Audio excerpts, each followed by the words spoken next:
Welcome to the first ever MOCO Weapon Olympics. I'm really excited about this because we're going to be putting every weapon against 4 different tests in MOCO. We got the single target DPS test, the splash test, the survivability test, and the attack speed test. And we're going to be ranking all of these weapons from worst to best in each of them to give you a good idea of how strong each of them are. And I'm not gonna lie, okay? I thought that I understood these weapons before I did this. There are actually a few of them that this actually kind of changed my opinion on a few weapons. People are gonna call me crazy here, but the Monster Slugger is low-key better than I thought that it was. Now, in order for me to accurately compare these weapons, every single weapon has to be on an even playing field. That means that they all have to be level 30, and yes, I do have them all maxed out. Also, for all these tests, I am grabbing rings that actually don't impact the tests at all. This is bad examples because this would actually help the wolf stick, but don't worry, I didn't use these ones for the wolf stick. Additionally, we're not going to be using any of the gadgets or passives that would help boost damage in any sort of way. Let's start off with the single target DPS test. Now, this test is simple, okay? Each weapon has 1 minute to build up as much damage as possible against the dummy, and then at exactly 1 minute, I measure how much damage per second the weapon or the stat is actually at. It takes a little bit for some reason for the damage to like start ramping up, and at about 1 minute is that equal threshold, okay? Not 1 millisecond before or after, right at 1 minute so that it's consistent with all the different weapons. Obviously, this test is showing you which weapons are good at dealing a lot of damage to strong enemies one at a time. Coming in last place is the Toothpick and Shield at 224 DPS. Okay, this really shouldn't come as a surprise. Okay, the Toothpick and Shield is a weapon that reduces enemy damage, and it's not great at dealing damage. Additionally, it does splash damage, so it's already at a disadvantage here. One thing to note here is that I actually did test this versus the dummy that also deals damage, since the Toothpick and Shield's special charges up every time you take damage, and without that special, it would actually deal 20 less damage per second. Coming in 11th is the Staff of Good Vibes. At 255 DPS, this is obviously primarily a healing weapon, but it also does splash damage, so it's not really surprising at all that it struggles against dealing damage versus single targets. In 10th, we have the CPU Bomb. Wow,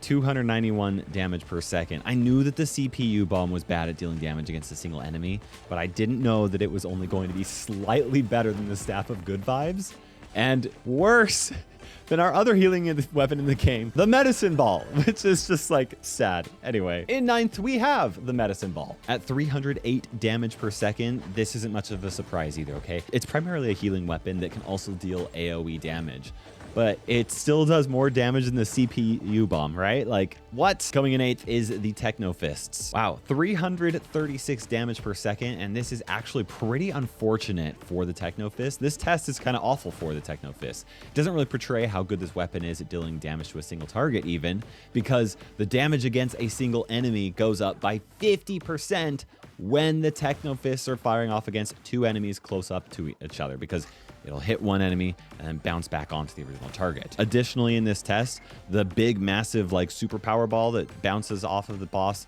doesn't come back to it. So it's just not a very good test for this weapon, but yeah, they fall off, I guess. In 7th, we have the Portable Portal. I thought a lot about the best way to measure the Portable Portal. Its damage sucks by itself without a gadget. I actually tried doing it with the Splash Heal gadget, and without a damage dealing weapon, it actually did 73 damage per second, which is 3 times worse than a Toothpick and Shield. Its damage by itself is just so bad. It's just there to like tickle enemies and really charge up the next gadget. I don't think that that's really a fair way to measure the Portable Portal. So instead, I decided to measure its DPS and go with the best gadget. And I measured all of them, and against a single target, the best one is the Monster Taser, which outperformed the Multi-Zapper by about 40 damage per second.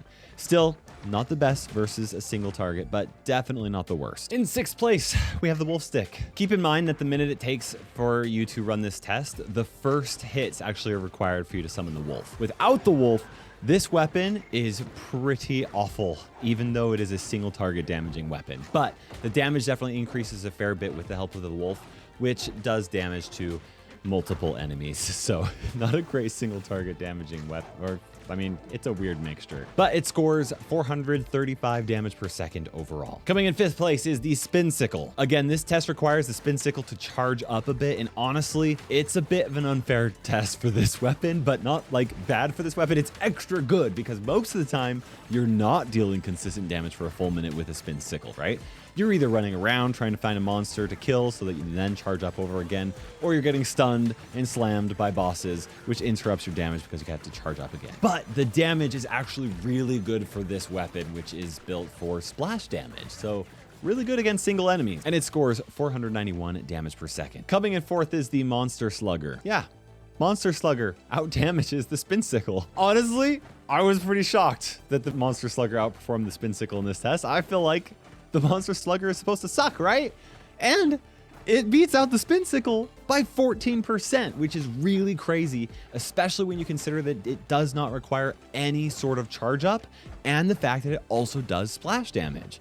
Now, the Monster Slugger doesn't have a chance to dodge hits like the Spin Sickle, but you can't deny how good the damage is against a single target. Coming in 3rd, though, is the Speed Shot. I've always considered the Speed Shot to be the king of single target damage, and it is good, but it's actually only 3rd in this test at 656 damage per second. One benefit of the Speed Shot, though, is that it's a lot more consistent than the number 1 and the number 2 place weapons for single target damage. And that's even with its charge up time, right? Being able to attack from a distance also means that you'll spend less time dodging and a lot more time actually doing damage. Coming in number 2 are the Squid Blades. Oh, hold on here. Okay, quick disclaimer that after I filmed and after most of the editing has been done for this video, Supercell announced actually a change to the Squid Blades. We don't know specifics. By the time you're watching this, they may have already been changed. But I think it's important for me to show the history of MOCO. I don't know what I'm wearing either. Anyway, let's show you the Squid Blades. Now, I tried testing the Squid Blades a couple of different ways. The first is just normal continuous attacking. And surprisingly, this damage comes to 623 damage per second, which is just a little bit worse than the Speed Shot without having to charge up, which is interesting. Okay, but that damage increases to 740 damage per second if you repeatedly go invisible and hit the target with a crit as soon as possible. This increases the damage of the Squid Blades by 19%. That's crazy. Even though it takes time for you to charge up that invisibility, the crit is just that good. But coming in number 1 is the Buzzkill. The Buzzkill by itself is actually a splash weapon that can hit multiple targets, but the bees that spawn do damage against a single target, which makes them really good in this event. There are 3 of them. It comes to 998 damage per second, even though it does take time for you to charge up all 3 of those bees. Now, I knew that the Buzzkill was going to be good at single target damage, but it's insane that it is 35% better than the number 2. Granted, that is only if you are able to keep your bees alive the entire time, but this weapon is insane against an enemy if you can keep them alive. Now, for those of you guys that like spreadsheets, here are all of the weapons and their damage per second shown from worst to best. If you share this with somebody, please don't crop my face out. Up next is the splash damage test. Now, this test is actually very similar to the single target test, but instead of 1 target, we're doing damage to a group of 4. Obviously, this is useful because a lot of the time you're fighting up against more than just 1 monster at a time. What's probably most important to pay attention to here is which weapons do well on this test and the last test, and I'll point them out. Coming in 12th place is the Toothpick and Shield. Again, this is unfortunate for 2 reasons. First, no matter how I tried positioning myself, the Toothpick and Shield can only hit 2 of the dummies with its stab attack, either 2 in a row or 2 diagonally. Second, without taking damage, the Toothpick and Shield can't use its slam attack, which actually does hit multiple enemies. That would be really beneficial here. Again, damage isn't this weapon's main goal, but it's still a little bit sad. Coming in 11th place is the Speed Shot. At 656 damage per second, I mean, it's the exact same thing that it got in the single target DPS test because it can only hit 1 enemy. So damage for this against multiple enemies really falls off fast. Similarly, we have the Squid Blades in 10th place. Also, it's 740 DPS, just like the previous test. It's the same as the Speed Shot. You bring the Squid Blades for single target damage, and it falls off really hard as soon as you're facing off against 1 or more than 1 enemy at a time. Coming in 9th place is the Wolf Stick, and it reaches 787 damage per second. Now, the gun on the Wolf Stick isn't single target damage, but the wolf attacks multiple enemies at a time, and it required this really weird funky positioning to get the wolf to hit all 4 targets, but it is possible. I was a little bit disappointed at the wolf 6 placement. It was even worse in the single target damage test, and this is just another reason why I don't love this weapon, even though I want to. I have discovered some things about it, but it's not a damage dealing weapon. It is a weapon for proccing passive damage.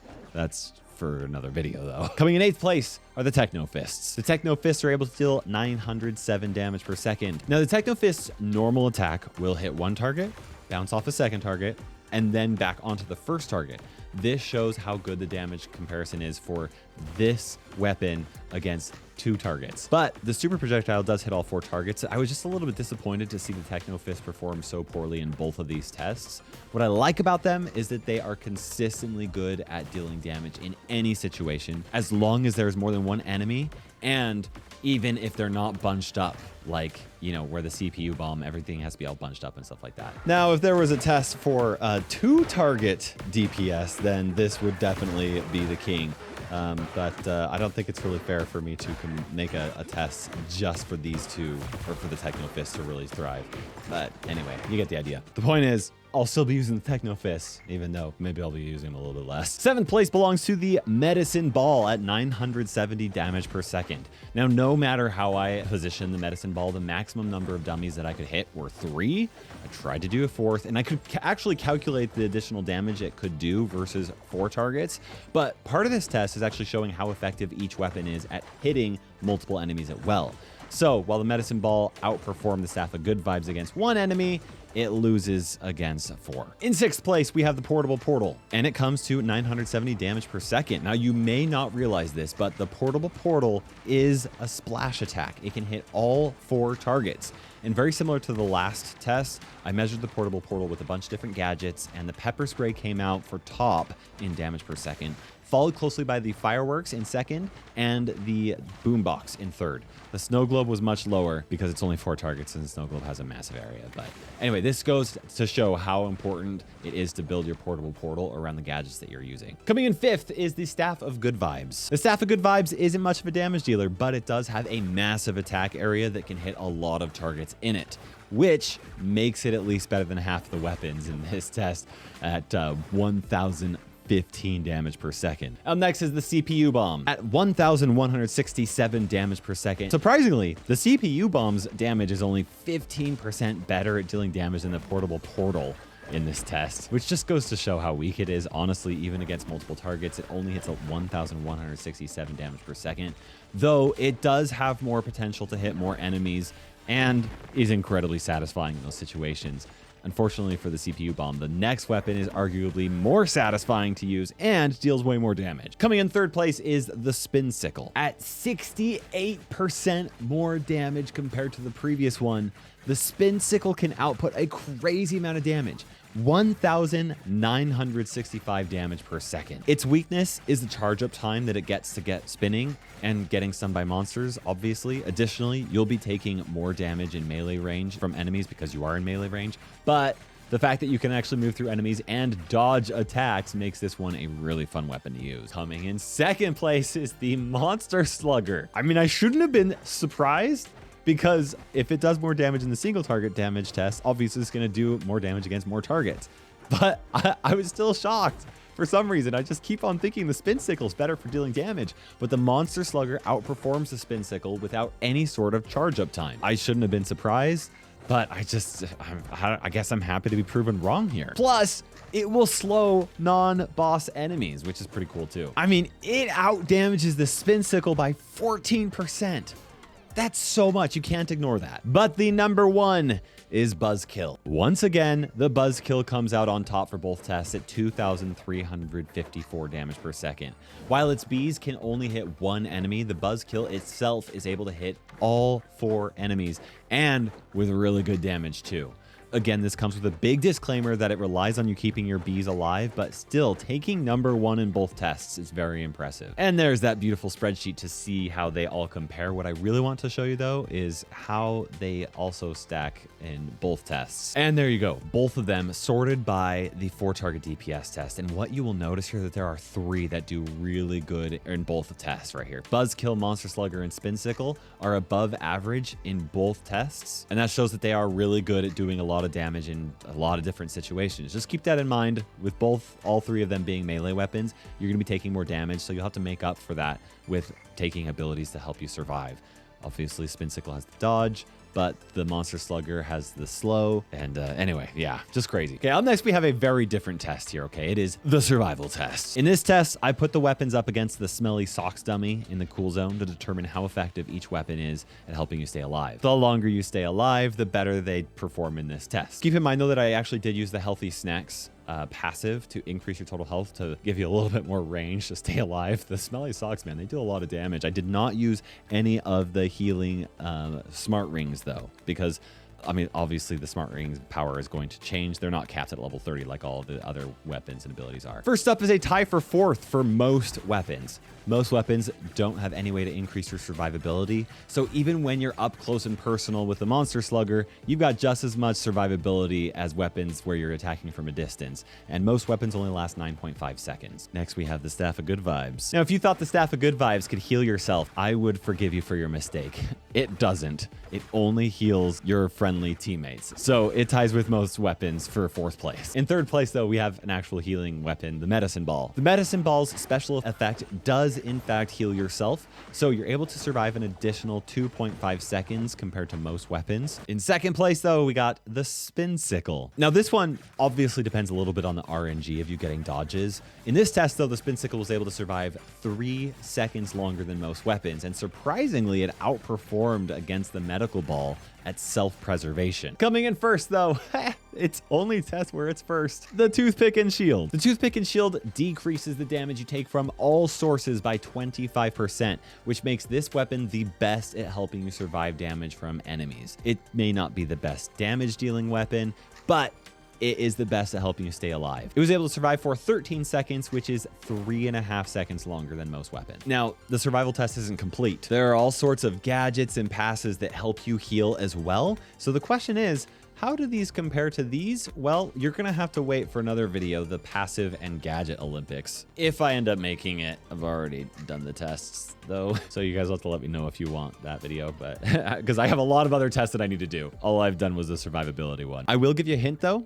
The Vampire Teeth on some weapons is actually just as effective at keeping you alive as the Toothpick and Shield's 25% damage reduction ability, but a lot of the weapons, which is kind of interesting. And with that said, it's time for the attack speed test. In this test, I measured how quickly each weapon is able to fire 30 attacks at their fastest attack speed. So for weapons like the Speed Shot or the Spin Sickle, that means that the measurement starts after they're charged up, which is actually a really important metric to understand because there are actually a lot of abilities that activate depending on how many attacks you fire off. The Vampire Teeth is a really good example. It heals you the same amount for each attack, regardless of your attack speed. So for a weapon like the Speed Shot, okay, it's going to heal you much faster than a slow weapon like the Medicine Ball, for example. Other abilities that actually depend on your attack speed include the Unstable Laser, the Unstable Beam, the Chicken-O-Matic, the really cool sticker,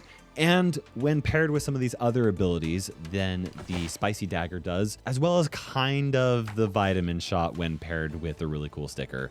And yeah. Anyway, the point is, attack speed is really important when it comes to which of these passives and gadgets you're actually going to pair with your weapon. And first up, we have a 3-way tie for 10. And that 3-way tie is between the Wolf Stick, the Staff of Good Vibes, and the CPU Bomb. And they have an attack speed of 1.3 attacks per second. Just keep in mind that for the Wolf Stick, it fires 3 projectiles for every attack, and I'm also not measuring the Wolf's attack speed. Next, we have a 2-way tie for 8th place, and that 2-way tie is between the Medicine Ball and the Buzzkill. They have an attack speed of 1.5 attacks per second. These weapons are pretty slow, but they're just a little bit faster than the first 3 that I mentioned, and this is actually a really important turning point. For every weapon that I've just mentioned, except for the Wolf Stick, Stick. The R&B mixtape right here is actually more effective at healing you per second than the Vampire Teeth, because those weapons are actually just so slow. You just get more healing from the R&B mixtape by yourself, whether or not you're healing teammates. We're just talking about self-healing here. The Wolf Stick itself is actually kind of weird though, because with each attack, it fires 3 shots, and all 3 of those shots actually heal. So it's essentially, when it comes to activating passives and stuff like that, it is actually 3 times better than its attack speed would suggest, which is why I say that the Wolf Stick is actually really good at passive damage, because like all 3 of these are all really good at activating with the Wolf Stick. And that's right. Each one of the projectiles that hits can spawn a Chicken-O-Matic and can also proc an unstable beam, which this one says it's just the first hit on each attack. It's actually all 3 hits for each attack with the Wolf Stick, which is really weird. I don't understand why the Wolf Stick is an exception, but it is. It's not a damage dealing weapon. It's a passive damage dealing weapon.